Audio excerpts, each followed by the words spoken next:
Selamat pagi, Bu Ros dan teman-teman. Hari ini kelompok kami akan menjelaskan tentang teratogen.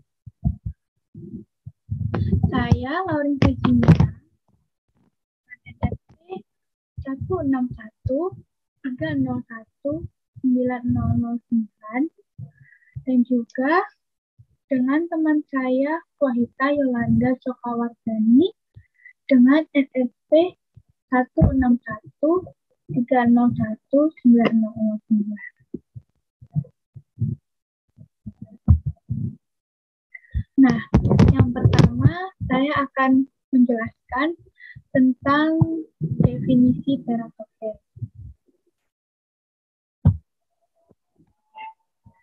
Teratologi sendiri berarti merupakan salah satu cabang embriologi yang khusus mengenai pertumbuhan struktur abnormal yang luar biasa.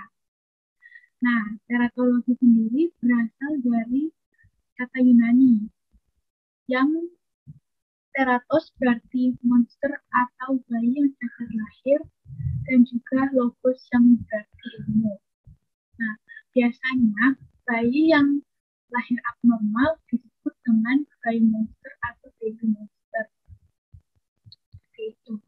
Kemudian teratologi itu mempelajari tentang sebab terjadinya kelainan bentuk atau malformasi pada mudika yang sedang berkembang. Kelainan bentuk dapat berupa kelainan struktur, perilaku, fal dari metabolik yang terdapat pada waktu lahir, dan biasa diistilahkan dengan malformasi kongentinal, anomali kongentinal, atau cacat lahir. Nah, Wilson pada tahun 1959 mengungkapkan tentang prinsip-prinsip teratologi. Yang pertama yaitu kerentanan terhadap teratogenesis tergantung pada genotip konseptus dan cara ibu hamil dan cara ibu dalam hal metabolisme obat, ketahanan terhadap infeksi, proses biokimiawi, dan molekuler lainnya yang akan mempengaruhi perkembangan konseptus.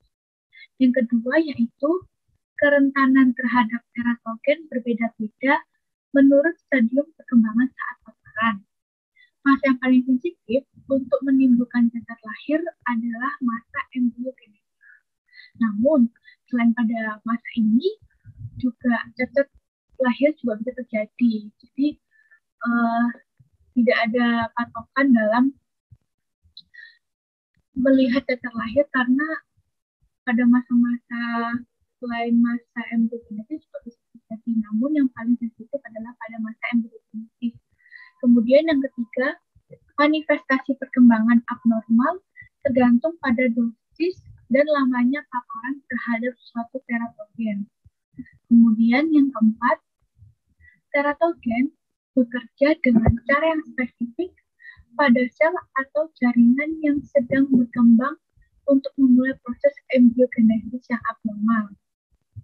Kemudian yang kelima yaitu manifestasi perkembangan abnormal adalah kematian, malformasi, serta keterlambatan pertumbuhan dan gangguan fungsi-fungsi. Nah, teratogen sendiri merupakan agen-agen kimiawi, fisik, dan biologi yang menyebabkan terjadinya anomali pertumbuhan dan perkembangan. Nah, efek dari teratogen menurut Blue pada tahun 1965 itu ada 3, yaitu abrasi, resorpsi, dan toksisitas pada janin. Nah, yang pertama yaitu abrasi. Abrasi yaitu cacat morfologi yang meliputi struktur luar dan dalam serta kelainan fungsional. Nah, abrasi ini dibagi menjadi 2, yaitu anomali minor dan anomali mayor. Anomali minor ini merupakan adanya tulang tambahan, kelainan penulangan pada semu, ekor keriting, kaki lurus, malrotasi anggota badan atau cakar, lidah menonjol, kelainan pembentukan pelvis ginjal, dan kulit transparan. Kemudian anomali mayor, spina bifida dan hidrocephalus yang akan mengganggu kelangsungan hidup, pertumbuhan, perkembangan, dan kesuburan. Kemudian resorpsi merupakan manifestasi kematian dari hasil konsepsi.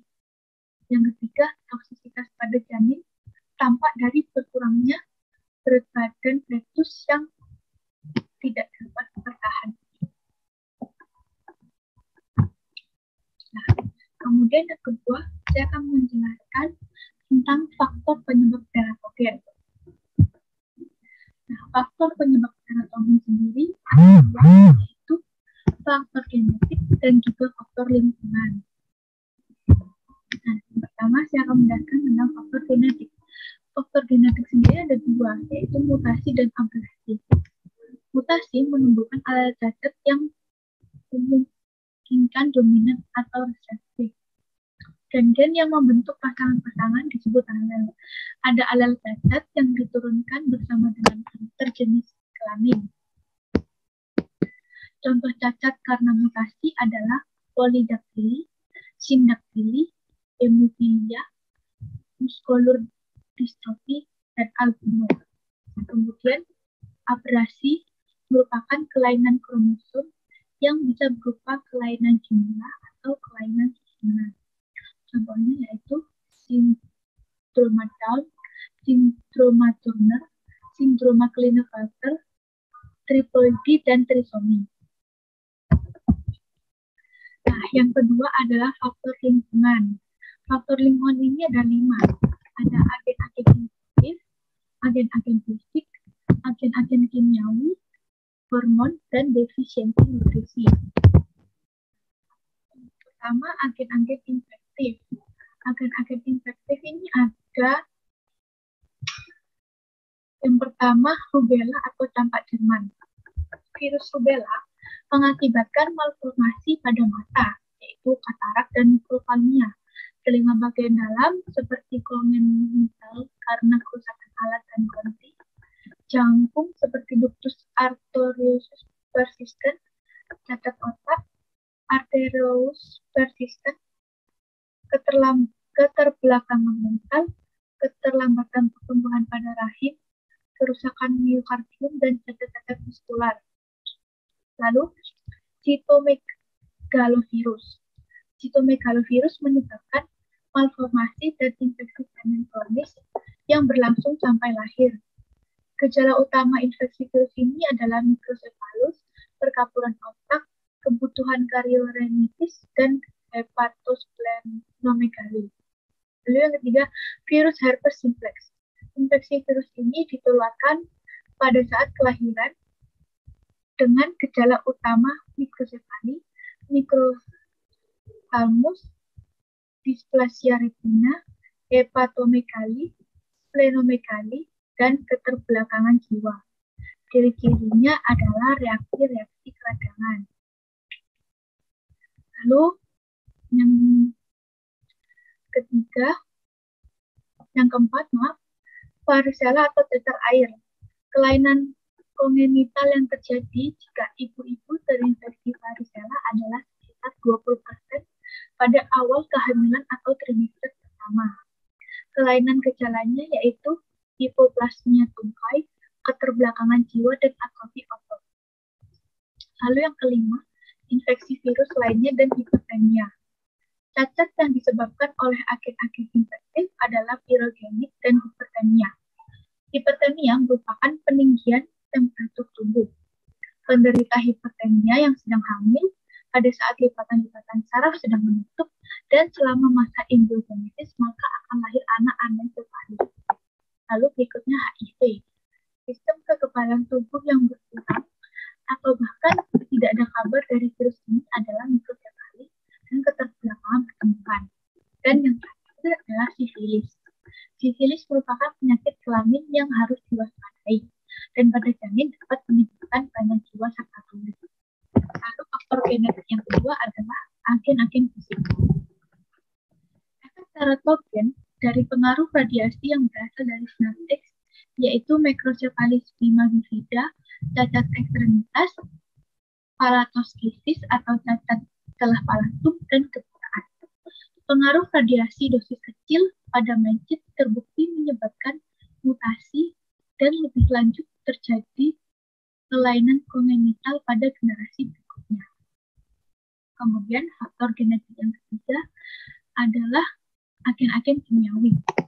Nah, agen-agen kimiawi ini yang pertama ada merkuri organik dan timah hitam. Bahan kimia yang tidak sengaja terhirup melalui pernapasan tanpa disadari akan memicu timbulnya teratogen.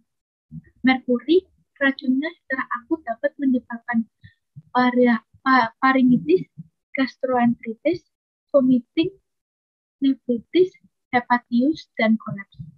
Sedangkan secara kronis dapat menyebabkan kerusakan hepar, neural, dan teratogenesis. Kemudian yang kedua ada bahan makanan dan minuman. Mengkonsumsi minuman beralkohol dengan kadar tinggi akan berpengaruh pada janin yang mengandung. Alkohol dapat menyebabkan sindrom alkohol janin, fisura palpebral pendek, hipoplasia rahang atas, cacat jantung, dan keterbelakangan jiwa. Kemudian pada perokok berat bagi wanita hamil, nikotin yang terkandung dalam rokok dapat menyebabkan kelainan yang berupa keterlambatan pertumbuhan, hidrocefalis, kelainan perilaku, dan gastrofisis. Kemudian faktor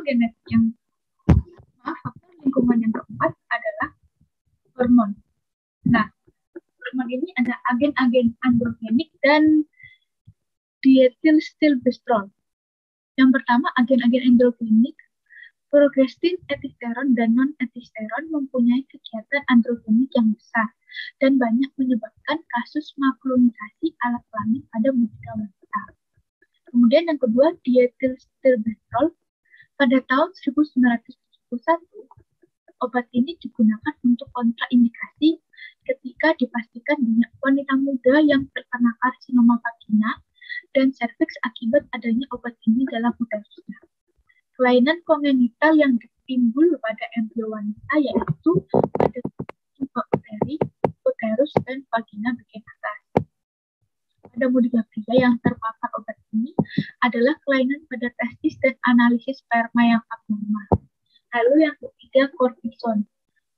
Percobaan telah dilakukan berulang kali pada tingkat kehamilan tertentu, namun jumlah pada manusia belum dapat dipastikan.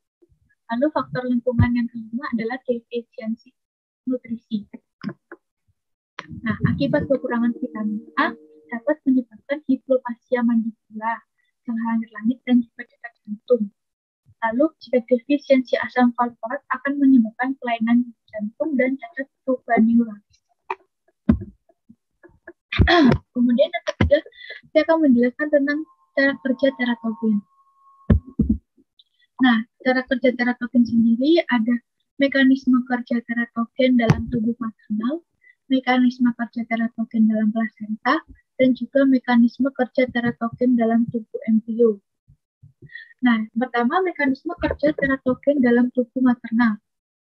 Zat yang berakibat pada kecacatan selama kebuntingan atau hamil berhubungan erat dengan perkembangan fetus.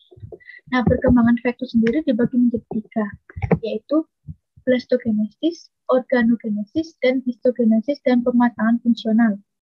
Blastogenesis merupakan proses utama dalam pembelahan sel, sehingga zat teratogen dapat mengakibatkan kematian embrio dengan menghambat proses pembelahan sel. Lalu yang kedua, organogenesis. Pada fase organogenesis terjadi proses pembentukan organ sehingga zat teratogen akan menyebabkan malformasi organ. Lalu yang ketiga, histogenesis dan pematangan fungsional.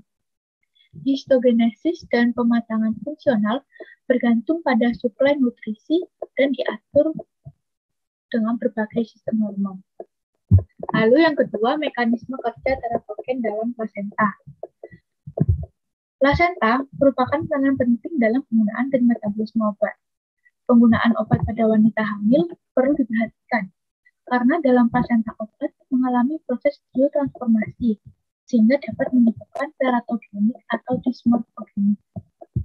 Mekanisme yang memberikan perlindungan janin dari obat dalam sirkulasi darah menurut kasus yaitu yang pertama, plasenta berperan baik sebagai membran permeabel dan sebagai tempat metabolisme beberapa obat yang melaluinya. Beberapa jenis reaksi oksidasi aromatik yang berbeda telah terjadi dalam jaringan plasenta. Kapasitas metabolisme plasenta ini akan menyebabkan terbentuknya jumlah metabolit yang toksik.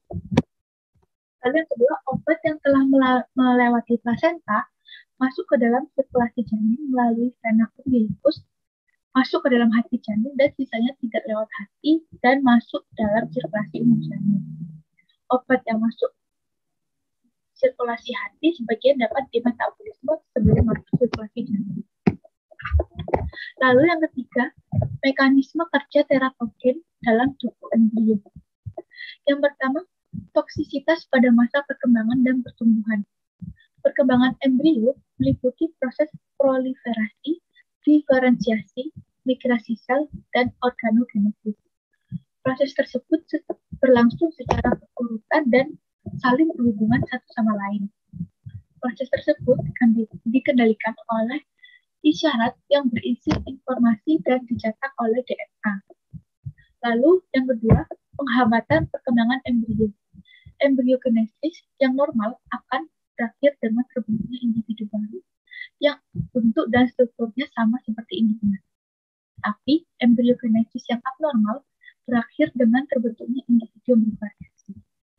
Nah, kemudian akan dijelaskan oleh teman saya Wahita Yolanda.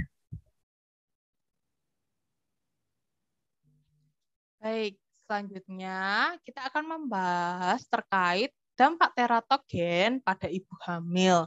Nah, dari dampak dari teratogen ini akan timbul kecacatan pada bayi. Nah, terdapat berbagai jenis kecacatan yang ada atau yang ditimbulkan dari teratogen ini. Nah, berikut saya akan menyampaikan beberapa dari jenis kecacatan yang ada berdasarkan dampak dari teratogen ini. Nah, yang pertama yaitu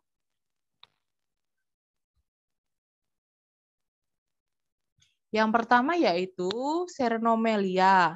Nah, Serenomelia ini merupakan kelainan yang sangat jarang terjadi, di mana kemungkinannya itu 0,8 dari 100.000 angka kelahirannya.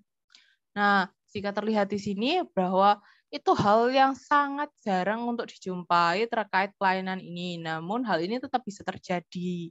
Maka kelainan ini biasanya akan menyebabkan adanya sebuah pengecilan pada bagian tubuh pada tungkai bawahnya sehingga menyerupai bentuk dari ikan duyung atau mermaid syndrome.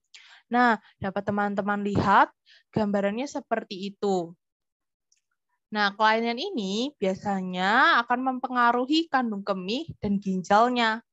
Serta 10 dari 15% kasus dengan kelainan ini akan menimbulkan efek columnar spinal, arteri umbilikalis tunggal atau anomali, kelainan jantung, dan sistem saraf pada pusatnya. Nah, kemudian ada juga jenis kecacatan lainnya yaitu bernama Pocomelia. Nah, Pocomelia ini merupakan kelainan dengan kondisi tubuh di mana anggota gerak pada tubuhnya itu mengecil karena tulang yang kurang berkembang pada saat ada di rahim ibunya. Nah, kecacatan ini membuat tubuh menjadi mengecil serta abnormal, sehingga tindak lanjut yang dapat dilakukan dengan melakukan terapi dan menggunakan alat bantu khusus yang sesuai dengan kondisi bayi tersebut. Nah, anggota gerak yang telah mengecil ini tidak dapat dipulihkan kembali. Oleh sebab itu, dengan melakukan tindakan lanjut tersebut, mampu membantu bayi itu untuk tetap hidup dengan kondisi dengan kelainannya seperti itu. Nah, di sini dapat terlihat ya teman-teman foto dari bentuk jenis kelainan Pocomelia. Kemudian kita akan membahas terkait polidaktili. Nah, polidaktili ini merupakan kondisi di mana bayi terlihat dengan jumlah jari yang lebih dari 5. Nah, ini dapat teman-teman lihat ya, saya sampaikan di sini, saya tunjukkan bahwa di sini terdapat gambar yaitu bayi dengan jumlah jari tangan maupun jari kaki yang lebih dari 5. Nah, kelebihan jari ini dapat terjadi pada bagian jari kaki ataupun jari tangan, seperti di gambar ini, teman-teman. Nah, kelainan ini juga merupakan faktor dari genetik. Nah, kelebihan kromosom, lalu kebiasaan mengkonsumsi alkohol atau obat-obatan ketika ibunya sedang hamil. Nah, lalu juga ada faktor paparan sinar radiasi, kemudian riwayat penyakit diabetes. Nah, biasanya jari yang tumbuh dapat berada di samping kelingking, ataupun di sebelah ibu jari, ataupun di tengah-tengah jari lainnya. Lalu kita akan membahas terkait penyakit atau kelainan, tepatnya kelainan sindaktili. Nah, kalau sindaktili ini merupakan kelainan yang di mana kondisi jari-jarinya itu menyatu. Nah, kalau tadi jari-jarinya lebih dari 5, maka ini jari-jarinya menyatu gitu. Nah, hal ini tuh dapat terjadi pada 2 jari atau lebih, seperti teman-teman dapat lihat di gambar yang saya tunjukkan. Di sini terlihat bayi dengan kondisi jari yang menempel antara jari tengah dengan jari manisnya. Nah, kondisi jari-jari yang menyatu ini tidak hanya menempelkan pada lapisan kulit saja, teman-teman. Ternyata antara jari ini akan dapat juga berhubungan terkait tulangnya. Jadi tulangnya itu juga bisa berdempetan seperti itu. Nah, menurut Nabila 2017 mengatakan bahwa 1 dari 2.000 kelahiran terdapat bayi yang mengalami kelainan sindaktili ini pada tangannya. Nah, sindaktili ini khusus pada tangan ya teman-teman, biasanya terjadinya. Maka ini termasuk angka yang 1 banding 2.000 kelahiran, berarti kemungkinan juga sering terjadi gitu. Nah, selanjutnya kita akan membahas terkait cacatan terkait dwarfisme. Nah, dwarfisme ini merupakan kelainan terkait bentuk tubuh yang memiliki tinggi kurang dari 174 cm, kurang dari 147 cm, mohon maaf. Kondisi ini dapat terjadi karena berbagai faktor. Nah, namun dengan kelainan ini tidak mempengaruhi kondisinya, walaupun dia memiliki tubuh yang kecil, tetapi untuk kondisinya tetaplah seperti biasanya. Nah, seseorang yang dapat dikatakan dwarfisme ini ketika terdapat sebuah kondisi yang menunjukkan alasan kependekan tersebut terjadi. Nah, seperti adanya gangguan pada hormon pertumbuhan, di mana kadar hormon tersebut tidak memadai sehingga menyebabkan dwarfisme ini terjadi. Nah, ini berbeda dengan stunting. Seperti itu ya, teman-teman. Nah, orang dengan kelainan bentuk ini akan rentan mengalami masalah terkait kesehatannya. Nah, biasanya pada punggung dan kaki yang dapat bengkok, seperti itu. Lalu kita akan membahas terkait kelainan selanjutnya, yaitu gigantisme. Nah, gigantisme ini merupakan kelainan genetik, sehingga seseorang itu memiliki tubuh yang di atas rata-rata. Nah, gigantisme ini dibagi menjadi 2, yaitu pituitari gigantisme dan cerebral gigantisme. Nah, pituitari gigantisme ini di mana pertumbuhan tinggi seseorang tersebut tidak dapat dikendalikan. Artinya hal tersebut tidak bisa untuk dicegah seperti itu. Nah, sementara cerebral gigantisme ini di mana otak atau sel otak tubuh secara berlebihan sehingga orang tersebut akan mengalami keterbelakangan mental. Jadi di mana Hal ini tuh sel otaknya akan berkembang secara berlebihan sehingga akan mengalami keterbelakangan mental seperti itu. Nah, selain tadi keenam jenis kecacatan yang sudah saya sebutkan, kecacatan yang muncul juga yang biasanya muncul juga seperti bibir sumbing, jari buntung, terus tidak berjari kaki maupun tangannya. Seperti itu, teman-teman. Lalu untuk pencegahan dari teratogenik ini sendiri apa sih? Nah, untuk pencegahan yang dapat dilakukan yaitu pada trimester pertama seorang ibu hamil memerlukan sebuah kepedulian seperti itu, di mana di fase ini ibu itu lebih rentan sehingga ibu hamil itu perlu waspada dan lebih perhatian kepada kandungannya. Maka diperlukan dari ibu sendiri dan orang-orang di sekitar untuk membantu terkait hal ini. Nah, berikut cara yang dapat dilakukan sehingga mampu terhindar dari dampak teratogen ini sendiri. Nah, yang pertama yaitu ibu hamil ini dapat melakukan pemeriksaan secara menyeluruh sehingga jika terdeteksi terkait gangguan genetik itu dapat ditangani dengan secara maksimal sehingga anak tersebut memperoleh penanganan yang lebih tepat dan lebih cepat. Nah, untuk yang kedua yaitu ibu hamil harus menjaga dirinya dan merawat dirinya sendiri sehingga kebutuhan ibu hamil ini mampu terpenuhi dengan baik. Nah, hal ini juga terkait nutrisi, terkait keperluannya seperti itu, di mana kita tahu sendiri bahwa ibu hamil memiliki hormon-hormon yang berbeda sebelum saat hamil, sehingga hal ini mampu mengubah dirinya, sehingga ia harus menjadi lebih menjaga diri serta merawat dirinya, sehingga segala asupan, segala kebutuhannya itu tetap terpenuhi walaupun dengan kondisi hamil seperti itu.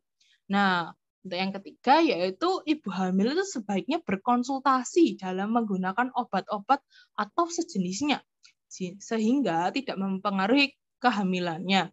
Nah, ini merupakan cara yang dapat dilakukan sehingga mampu terhindar dari teratogen. Nah, ini terkait 3 hal ini kita akan melanjutkan terkait contoh kasus mengenai teratogenik.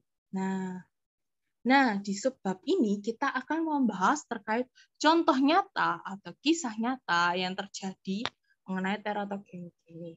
Nah, yang pertama itu yaitu Minamata. Nah, Minamata itu merupakan kisah atau sindrom yang dimana terjadi pada tahun 1932 hingga 1968. Nah, tepatnya berada di Jepang dan di kota Minamata. Nah, munculnya hal ini pertama kali berdampak karena sebuah zat atau kandungan merkuri yang disebabkan oleh limbah industri yang dibuang secara sembarangan di Teluk Minamata ini. Nah, limbah yang dibuang ini mencemari perairan sehingga ikan yang ada di kota tersebut tercemar oleh merkuri. Limbah yang mengandung merkuri ini tidak berbahaya karena ekosistem pada Teluk Minamata ini berjalan normal, di mana ikan dan hewan mikroba kecil itu mampu bertahan walaupun tercemari oleh limbah. Namun, selang 10 tahun, muncul berbagai peristiwa di mana terjadinya kecacatan terkait jasmani dan mental pada makhluk hidup di kota Minamata ini. Nah, ikan yang tercemar ini dikonsumsi oleh penduduk Minamata ini sehingga selama 10 tahun ini merkuri yang ada di dalam ikan tersebut masuk ke dalam tubuh manusia dan mencapai sebuah batasannya di mana jumlahnya menjadi berlipat-lipat ganda dengan pesat hingga menimbulkan sebuah kecacatan jasmani dan mental. Nah, serta hal tersebut itu menurun pada keturunan pada penduduk Minamata ini. Oleh sebab itu, saat ini Jepang prosesnya itu memilah sampah dengan lebih teliti menjadi 20 tipe sampah. Nah, salah satunya untuk mencegah kejadian di Minamata ini terjadi kembali. Kemudian kita akan membahas terkait kasus atau contoh kasus berikutnya yaitu thalidomide. Nah, terdapat kasus lainnya yang terjadi pada tahun 1957.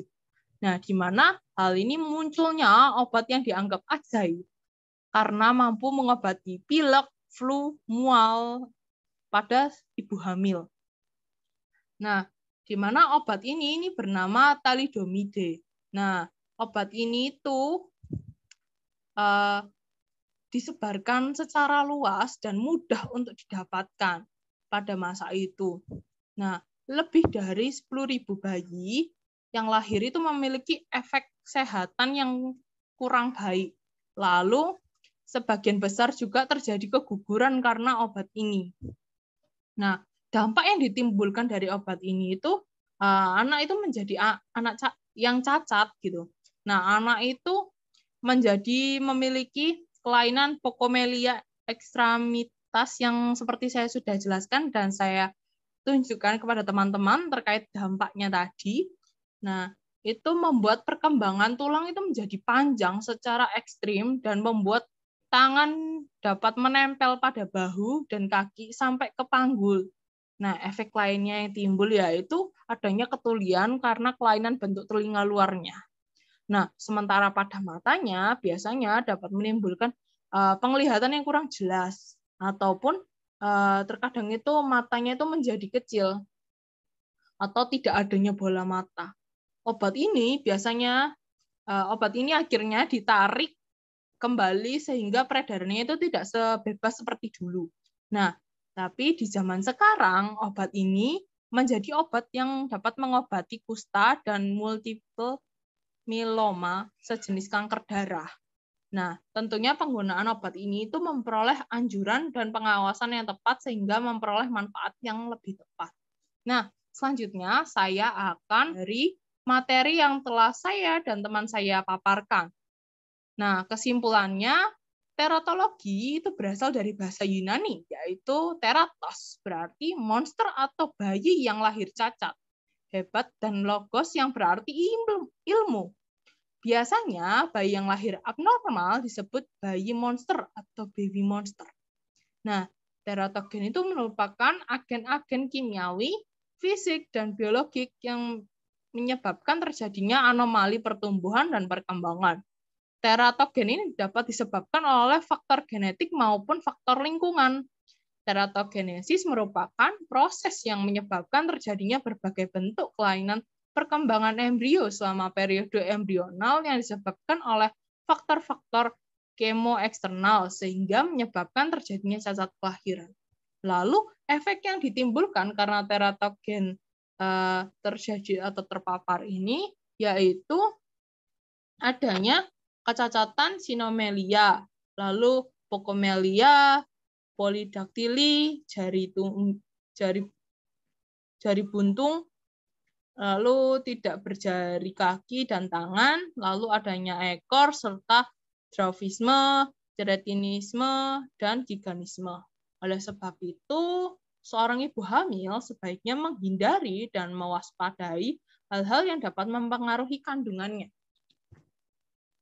Nah, sekian presentasi yang dapat saya dan teman saya paparkan. Semoga dalam materi ini kita dapat memperoleh pengetahuan dan hal-hal baru. Terima kasih.